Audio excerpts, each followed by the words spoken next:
खुदावंद यीशु मसीह के जिंदा बरकत और जलाली नाम में आप सबों की सलामती हो। आमीन आमीन। मेरे अज़ीज़ों, आए ज़बूरों की किताब को खोलें मेरे साथ। ये ज़बूर की किताब नहीं, अगर इसमें एक ज़बूर लिखा जाता, इसमें एक ज़बूर होता तो ये ज़बूर की किताब होती। लेकिन मैं भी जानता हूं, आप भी जानते हैं, इसमें 150 ज़बूर हैं। तो ये ज़बूर की किताब नहीं बल्कि ज़बूरों की किताब है। तो जब कभी भी कलाम खुदा में से ज़बूरों की किताब में से हवाला पढ़ना हो तो अच्छी अदायगी ये है कि ज़बूरों की किताब को खोलें। सो आए मेरे साथ ज़बूरों की किताब में से 91 ज़बूर खोले, 91वां ज़बूर, और उसकी पहली 13 आयात कलाम खुदा में से आज शाम हम पढ़ेंगे, सुनेंगे, समझेंगे, सीखेंगे और उसे अपनी जिंदगी का हिस्सा बनाएंगे। आमीन। ज़बूर नंबर 91 और उसकी पहली आयत से कलाम खुदा में यूं लिखा है, जो हक ताला के पर्दे में रहता है। आमीन। मुझे नजर आ रहा है वहां पर पर्दा लिखा है, लेकिन इसकी जो अदायगी है, जो पढ़ा जाएगा वो पर्दे ही पढ़ा जाएगा। जो हक ताला के पर्दे में रहता है, सिर्फ वो। आमीन। चूंकि ऊपर जो है तो सिर्फ उसी की बात है, सिर्फ वो ही कादिर मुतलिक के साए में सुकूनत करेगा। आमीन। जो हक ताला के पर्दे में रहता है, सिर्फ वो कादिर मुतलिक के साए में सुकूनत करेगा। मैंने सिर्फ का इजाफा किया है, ये तर्जुमा है। असल मतन में ना तो कोई एक शोशा हरफ या लफ्ज कोई घटा सकता है, ना बढ़ा सकता है, लेकिन अगर खुदा समझ दे, अकल खुल जाए तो तर्जमे को बेहतर करके अदायगी की जा सकती है। सिर्फ वो इतना खूबसूरत अदायगी नहीं कर रहा, लेकिन जब मैं पढ़ूंगा सिर्फ वो ही कादिर मुतलिक के साये में सुकूनत करेगा, तो ये अच्छा तर्जमा होगा। मैं खुदा के बारे में कहूंगा कि वही मेरी पनाह और मेरा घर है। वो मेरा खुदा है जिस पर मेरा तवक्कुल है। मेरे अज़ीज़ों, पहली 2 आयत अभी हमने पढ़ी है, और पहली 2 आयत को जब शुरू किया गया है तो एक बहुत ही खूबसूरत, बहुत ही पुरजोर लफ्ज लिखा है। जो क्या लिखा है? जो हरफ़े शर्त है, और जो यहां पर जाहिर कर रहा है कि हर शख्स की बात नहीं हो रही। आमीन। ये जो नीचे बात हो रही है, ये हर शख्स की बात नहीं हो रही, ये हर किसी आदमी की बात नहीं हो रही, बल्कि ये तो किसी खास शख्स की बात हो रही है। आमीन। ये किसी खास शख्स की बात हो रही है, जिसमें मुंदरज ज़ैल क्वालिटीज हैं, खुसूसियात हैं। और सुनिएगा, फिर आप लोग के लिए और अपने लिए एक दाता पढ़ने लगा हूं कि ये जिस शख्स की बात हो रही है उसमें क्या क्या क्वालिटी है। पहली क्वालिटी है कि वो हक ताला के पर्दे में रहता है। आमीन। दूसरी क्वालिटी है कि वो कादिर मुतलिक के साए में सुकूनत करता है। सुकूनत करने का मतलब है कि आम पजीर है, रहता है, रहता है। आमीन। यानी आसान कर लेगा, सिर्फ जब इबादत में आता है, जब हुजूरी में आता है, सिर्फ उसी वक्त नहीं रहता, बल्कि फेल जारी है, रहता रहता है, मुसलसल रहता है। आमीन। और जिस शख्स का ये इकरार है, जिस शख्स का ये क्या इकरार है, मैं यहोवा के बारे में कहूंगा। इकरार क्या है? यहां पर खुदावन लिखा है, असल मतन में, इब्रानी मतन में यहोवा लिखा है। सो यहोवा प्रॉपर नाउन है, कॉमन नाउन नहीं है, इसमें मार्फा है, उसका तर्जमा नहीं हो सकता, इसलिए यहोवा का तर्जमा यहोवा ही होगा। सो अच्छी अदायगी है, मैं यहोवा के बारे में कहूंगा। क्या कहूंगा जी? मेरे साथ आप भी कहिए, वही पनाह है। आमीन। वही मेरी पनाह है और वही मेरा गढ़ है। मेरे छुपने की जगह यहोवा है, मुझे बचाने की जगह यहोवा है, मेरी हिफाजत की जगह यहोवा है। वही मेरा खुदा है जिस पर मेरा तवक्कुल है। आमीन। ये क्वालिटी है उस शख्स की। और आगे चले तो एक और क्वालिटी लिखी हुई है, नामी आयत पढ़े में साथ, मेरी पनाह है। यानी ये उस शख्स की बात हो रही है जिसकी पनाह यहोवा पाक खुदा है। लिखा है, तूने हक ताला को अपना मस्कन बना लिया है। आमीन। आगे जो ऊपर मैंने बात की है, जो रहता रहता है, क्या करता है? सेथर लिखा है वहां पर, क्या करता है? जो रहता रहता है, जो कयाम पजीर रहता है, जिसने अपना मस्कन बना लिया है। मेरे अजीजों, किस चीज को मस्कन बनाया है? ये आम ये घर की छत के नीचे नहीं रहता। आमीन। ये आम ये जो सीमेंट और कंक्रीट की लकड़ी और मुख्तलिफ तरह की चीजों की छत है, ये इसके नीचे ये शख्स रहने वाला नहीं है, बल्कि ये शख्स कहां पर रहता है? हक ताला के पर्दे में। आमीन।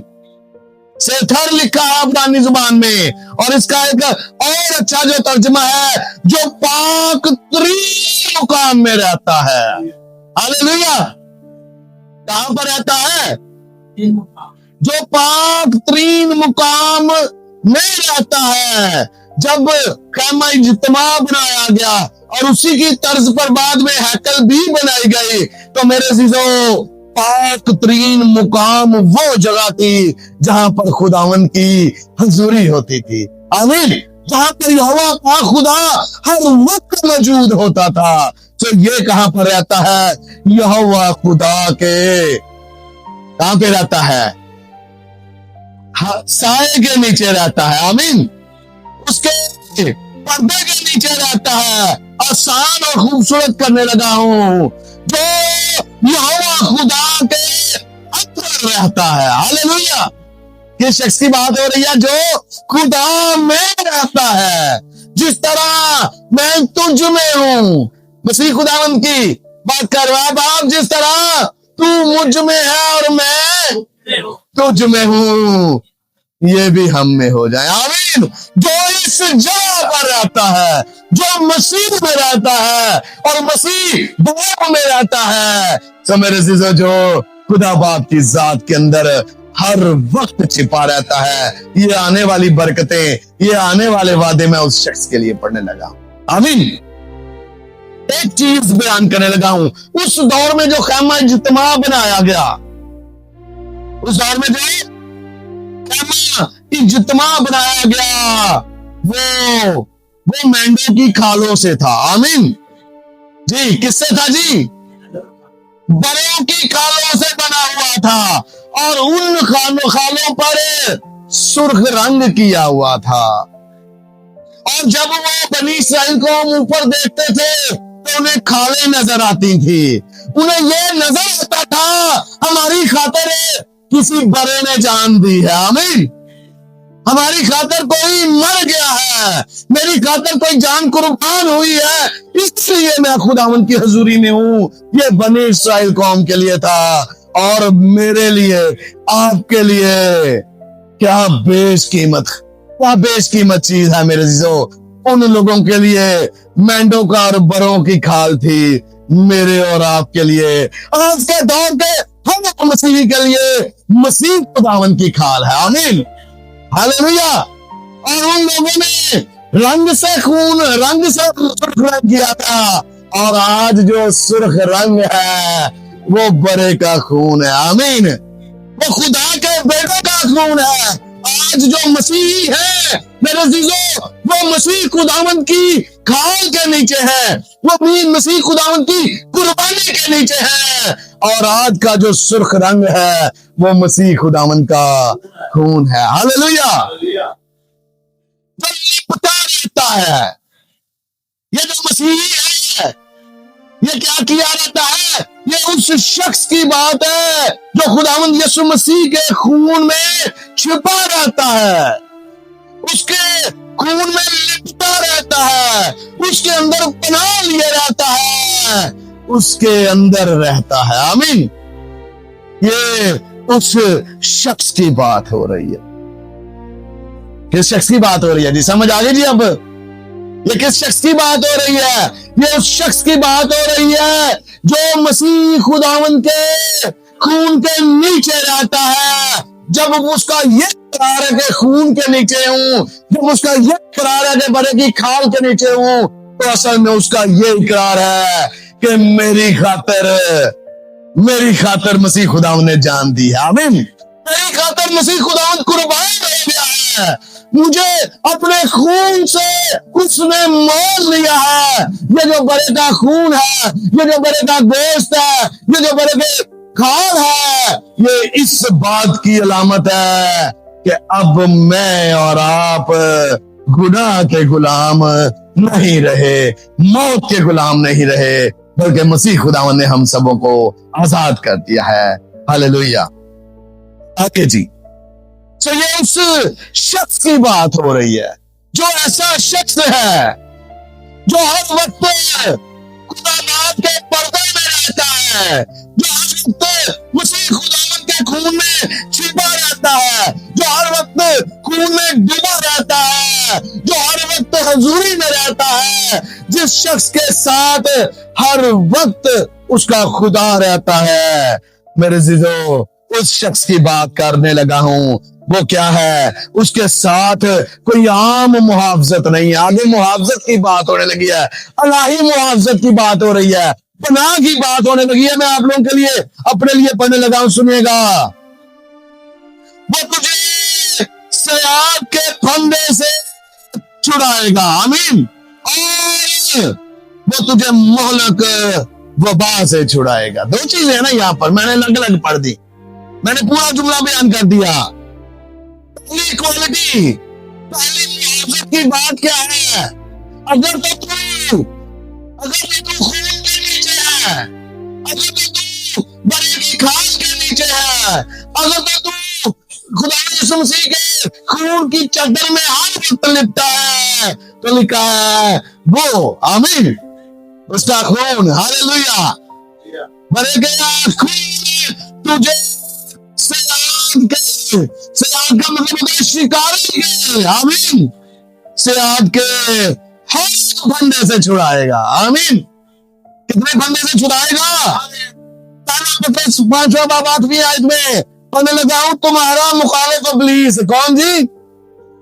तुम्हारा मुखालिफ इब्लीस गर्जने वाले शेर बकर की तरह ढूंढता फिरता है कि किसको मार खाए। कलीसियाओं में देखें, मुख्तलिफ इलाकों में देखें, घरों में देखें, खानदानों में देखें, बहनों बेटियों को, नौजवान बेटे बेटियों को, बड़ों को, बुजुर्गों को इब्लीस फाड़ रहा है, चीर फाड़ कर रहा है, कलीसिया का दंदनाता फिरता है। वजह क्या है? वजह सिर्फ एक ही है कि ये लोग पर्दे के नीचे नहीं है। आमीन।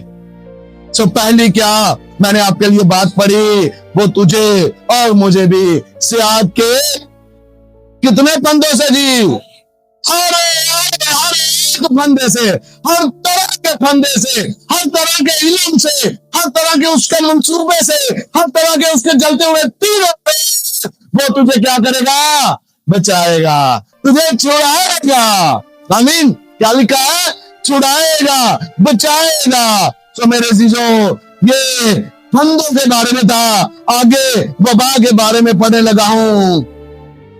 वो तुझे मोहलक वबा से छुड़ाएगा। आमीन। दूसरी बात क्या है? वो तुझे, हाँ जी, किसकी बात हो रही है ये? मैं तो बाबा से बुलंद कहूंगा, ये मेरी बात हो रही है। आमीन। कैसे कहा है मैंने? बात हो रही है। हर तरह के फंदे से छुड़ाएगा, और वो हर तरह की मोहलक वबा से मुझे छुड़ाएगा। आमीन। किसी भी तरह की वबा हो, किसी भी तरह की हो, अगर ऐसी हो, आगे लिखा है, सुनिएगा ध्यान के साथ, तेरे आसपास 1000 गिर जाएं, बड़ी मोहलक वबा हो, तेरे आसपास, 7वीं आयत पढ़ रहा हूं, 1000 गिर जाए और तेरे दाहिने हाथ की तरफ 10,000 भी गिर जाए, लेकिन जो वो मोहलक वबा है वो तेरे नजदीक। आमीन। कैसा जबरदस्त वादा है, आपको समझ ही नहीं आई? ये जो वादा पड़ा है जी, ये किसका बयान है? ये यहोवा का बयान है। किसी भी तरह की वबा हो, किसी भी तरह की मोहलक से मोहलक वबा हो, वो तुझे छुड़ाएगा, वो तुझे बचाएगा। तेरे दाएं तरफ हजारों हजार गिर जाए, सही है, लेकिन वो तेरे नजदीक भी नहीं आएगी। आमीन। आगे पढ़ने लिखा हूं, आफत के बारे में पढ़ने लगा हूं। लिखा है, तुझ पर, 10वीं आयत, तुझ पर कोई भी आफत। आमीन। तो जहां पर नहीं लिखा है, अब्रानी जुबान में लौ लिखा है, और इसका मतलब है कभी भी नहीं। आमीन। क्या लिखा है? तुझ पर कोई भी आफत कभी भी नहीं आएगी। हालेलुया। तुझ पर क्या जी? कोई भी आफत कभी भी नहीं आएगी, और कोई भी वबा तेरे खेमे के नजदीक कभी ना पहुंचेगी। आमीन। मेरे जीसस, जो बड़े के खून के नीचे छुपा रहता है। हालेलुया। कहां पे छुपा रहता है? जो शख्स बड़े के खून के नीचे छुपा रहता है, मेरा और आपका यहोवा पाक खुदा उसकी मुहाफजत करता है। आमीन। कैसे मुहाफजत करता है? तो यहाँ पर मेरे जीजो, यहीं पर मैं आप लोग के लिए आयत पढ़ूंगा, 4थी आयत है। वो तुझे, बात हुई ना, कैसे हिफाजत करता है? तो सुनिए, अपनी प्रोटेक्शन है। वो तुझे कैसे जी? अपने परों से छुपा लेगा, जैसे मुर्गी अपने बच्चों को छुपा लेती है। हालेलुया। यीशु मसीह ने मिसाल दी थी, ये मैंने तो चाहा जी। तो लिखा है, वो तुझे अपने परों से, वो तुझे अपने परों से छुपा लेगा। और आगे क्या है? हालेलुया जी, पढ़िए। और तुझे उसके बाजुओं के नीचे पनाह मिलेगी। हालेलुया। कौन है जो खुदा के परों या उसके बाजुओं से छुड़ा कर ले जाए? कोई है जी? कोई ऐसी आफत है जी? वो तो इजाजत भी देता है पुलिस को, शैतान को। तो शैतान वापस आ गया। यूं की दफा क्या कहता है? पहले वो हिफाजती बाढ़ तो पीछे हटा, तो वहां पर तो बाढ़ लगी थी, यहां पर तो अपने बाजू है। हालेलुया। उसका इख्तियार है, उसके बाजू है। तो मेरे जीजो, लिखा है, वो तुझे अपने परों के नीचे छुपा लेगा, और तुझे उसके बाजुओं के नीचे पनाह मिलेगी। अगली बात पढ़े जी, फरिश्तों की मुहाफजत है आपके लिए। 11वीं आयत, वो तेरी बाबत। हालेलुया। क्या करेगा जी? किसके लिए? मेरे लिए। किसके लिए? मेरे लिए। वो तेरी बाबत अपने फरिश्तों को हुक्म देगा। किसके लिए? ये फरिश्तों को हुक्म किसके लिए मिल रहा है? आप बेशकीमत हैं, आप उसकी नजर में बेशकीमत हैं, मुकद्दम हैं, और वो एलानिया कहता है, मैंने तुझसे मोहब्बत की। आमीन। इसीलिए तो मैं तुझे अपने परों के नीचे छुपाए रखूंगा। इसलिए वो तुझे तेरी बाबत अपने फरिश्तों को हुक्म देगा। क्या हुक्म देगा? कि तेरी राहों में, आमीन, तेरी सब राहों में वो तेरी हिफाजत करें। हालेलुया। वो अपने फरिश्तों को हुक्म देगा कि तेरी सब राहों में, लेकिन ये तो फरिश्ते राहों वाले भी है, आगे आगे घर वाले भी पढ़ूंगा, तेरी सब राहों में तेरी हिफाजत करें।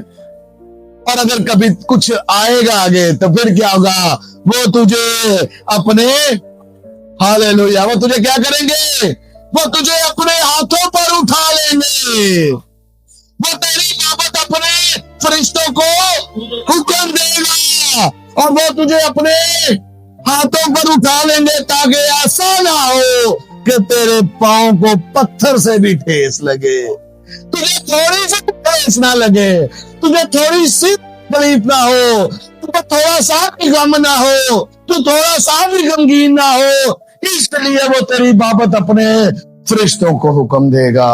तो मेरे जीजो, अगर चोट लग जाती है, अगर कोई मसला हो जाता है, तो शायद हम उस तरह से फिर मुहाफजत में नहीं होते जी, पर्दे के नीचे रहना है। सो आगे मैं एक और पढ़ने लगा आयत आपके लिए, 34वीं ज़बूर की 7वीं आयत पढ़ने लगा हूं। लिखा है, खुदावन से डरने वालों की चारों तरफ, खुदावन से उसका फरिश्ता खैमाज़न होता है जी। क्या मतलब है इसका, एक टेंट लाई रख रहा है टाइम, आमीन, हर वक्त वो आपको चारों तरफ से घेरे रहता है। मेरे जीजो, एक और ज़बूर में भी लिखा है, ये इरफान मेरे नहायत बेशबा है कि तूने मुझे आगे पीछे से घेर रखा है। सो ये आपकी मुहाफजत है। किस शख्स की मुहाफजत है, जो हक ताला के पर्दे में रहता है। और आखिरी चीज, इख्तियार भी देता है, जो उसके पर्दे के नीचे रहता है, जो उसमें रहता है, इख्तियार चुनेगा।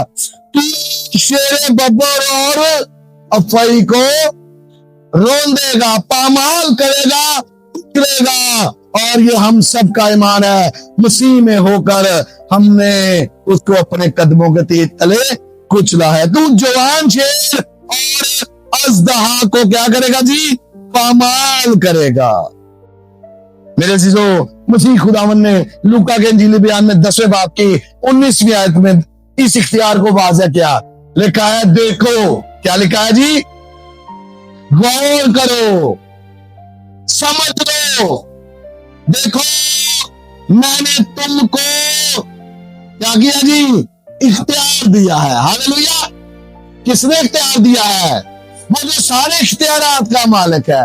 कहता मैंने तुमको इख्तियार दिया है कि सांपों और बिच्छुओं को, हाँ जी, क्या करे जी, सांपों और बिच्छुओं को कुचलो और दुश्मन की सारी, किस पर जी, कुदरत पर और तुमको हरगिज किसी भी चीज से कभी भी कोई जरर ना पहुंचेगा। मेरे जीजो ध्यान से सुनिएगा, छुपे रहना है। क्या करना है जी, वो हर वक्त हमें बचाता रहे, वो हर वक्त हमें छुपा कर रखे, वो हर वक्त उसके फरिश्ते हमारी हिफाजत करें, हमारी राहों में हमारी हिफाजत करें, हमें अपने हाथों पर उठा ले, उसके फरिश्तेगान हमारे गिर्द खैमाज़न रहे। तो हमें क्या करना है, हमें सिर्फ एक काम करना है, हमें बरे के खून के नीचे आना है। आमीन।